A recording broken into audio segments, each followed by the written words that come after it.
Y'a Rastafari. Bonjour toute la Côte d'Ivoire. Je vais vous mettre une petite vidéo que je viens de voir sur un plateau de télévision en Côte d'Ivoire où les journalistes sont en train de poser des questions à un monsieur, bon, un rastaman comme moi. Bon, je ne sais pas, bon, s'il est dans le domaine du pétrole ou bien bon. Donc, je ne le connais pas, mais je pense qu'il est, peut-être il peut être un délégué ou bien un ministre dans le gouvernement parce qu'on l'a invité sur le plateau, je ne le connais pas. Mais écoutons-le un peu parce qu'ils prennent les Ivoiriens comme, je ne sais pas, comme si c'est eux seuls qui ont fait les universités ou bien c'est eux seuls qui maîtrisent. Donc, écoutons-le d'abord et je vais revenir sur lui. Écoutons-le. La réaction souvent Désolé. Normalement, on se dit que s'il y a des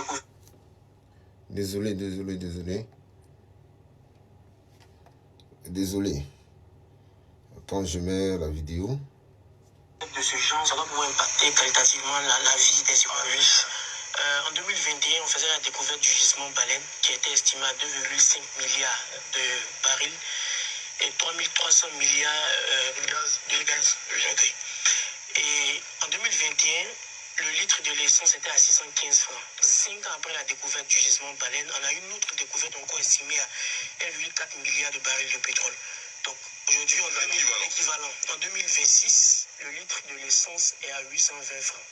Donc finalement, l'Ivoirien se dit, ça sert à quoi de constater l'augmentation croissante de l'essence quand on procède à des découvertes? Donc 5 ans après, l'essence ne fait qu'augmenter. Donc finalement, ça sert à quoi de procéder à cette découverte? Oui. Alors, moi, je peux reformuler pour que l'Ivoirien lambda comprenne. Voilà. Découvrir des champs d'hydrocarbures, c'est bien.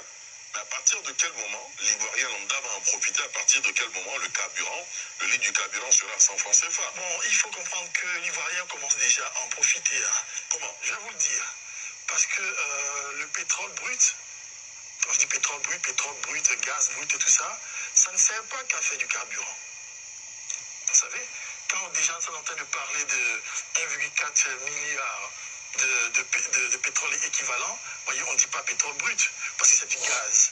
Or, nous savons que notre industrie énergétique, notre souveraineté, notre indépendance énergétique, toute notre bonne gouvernance énergétique est aujourd'hui à plus de 70% basée sur du gaz. D'ailleurs, pour ne pas vous interrompre, le communiqué se termine en disant cette nouvelle découverte renforce le potentiel en gaz naturel pour la production d'électricité en Côte d'Ivoire. C'est ce que je suis en train de dire. Donc, vous voyez, le marché, si nous n'avions pas ces ressources gazières, et si nous n'avons pas ces réserves gazières, le coût de l'électricité n'aurait pas été le même parce que nous serions en train d'importer des matières de gaz naturel pour pouvoir produire notre électricité.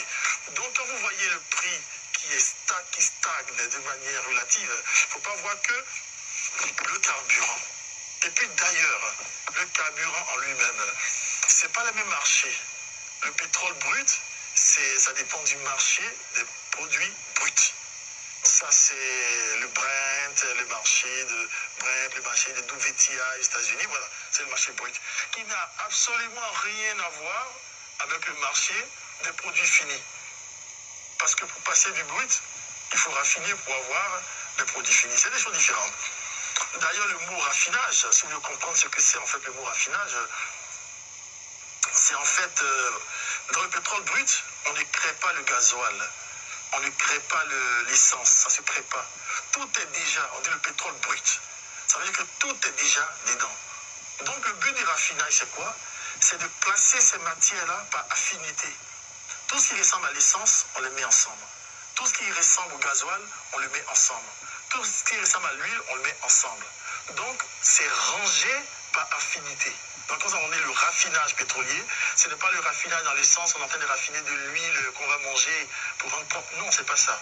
La définition du mot raffinage, c'est une sorte de classification. Oui, et c'est bien spécifié. Rangé, le RA, rangé par affinité. C'est-à-dire tout ce qui est gasoil ensemble, tout ce qui est essence ensemble, tout ce qui est, voilà. C'est ça la définition du mot raffinage. Alors, est-ce que à moyen Merci. terme... Merci. Vous savez, c'est trop long, mais je voulais dire à ce monsieur que lorsque on vous invite sur les plateaux, réfléchissez d'abord bien, très bien, ce que vous allez dire. On ne vient pas sur un plateau pour mentir gaillardement. Cher monsieur, vous êtes Rasta. Et voilà pourquoi je suis en train de vous parler. On vous pose une question.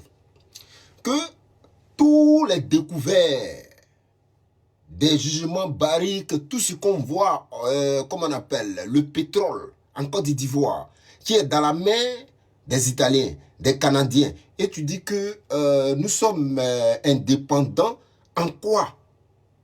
Monsieur, indépendants en quoi?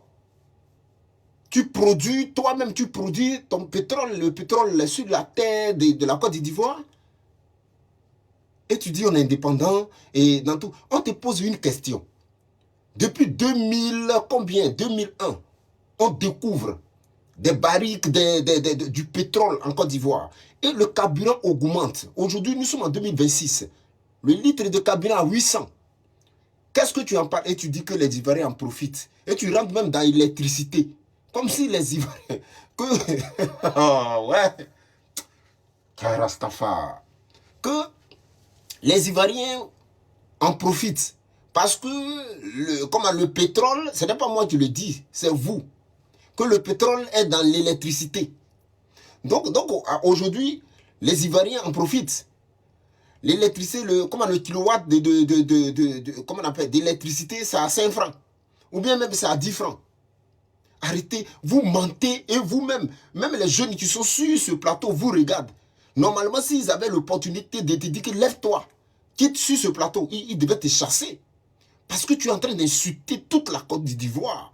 Tu es en train d'insulter toute la population ivoirienne. Et c'est des manques de respect. C'est d'une manière de narguer donc le gouvernement d'Alassane Draman Ouattara là. C'est pour venir comme ça, vous ne savez pas, c'est pour narguer les Ivoiriens, voler les Ivoiriens. Nos parents, les gens souffrent. Et tu compares le Nigeria, tu ne sais même pas ce que tu dis, monsieur. Tu ne sais même pas ce que tu rencontres. On te pose des questions simplement. C'est quand est-ce que les Ivoiriens vont en profiter de ces ressources qui se trouvent sur les terres de leurs ancêtres. On vous pose la question, tu prends aux États-Unis. Tu prends les exemples qui ne sont même pas les exemples. Tu parles de Dangote là. Dangote là, eux là, c'est un Nigérien. Et c'est eux qui en profitent, c'est lui qui extrait. Mais dis-moi en Côte d'Ivoire là, tout ce que tout ce que on découvre là, le pétrole là, quel Ivoirien qui extrait ça comme Dangote? Il n'y a pas. Il n'y a pas.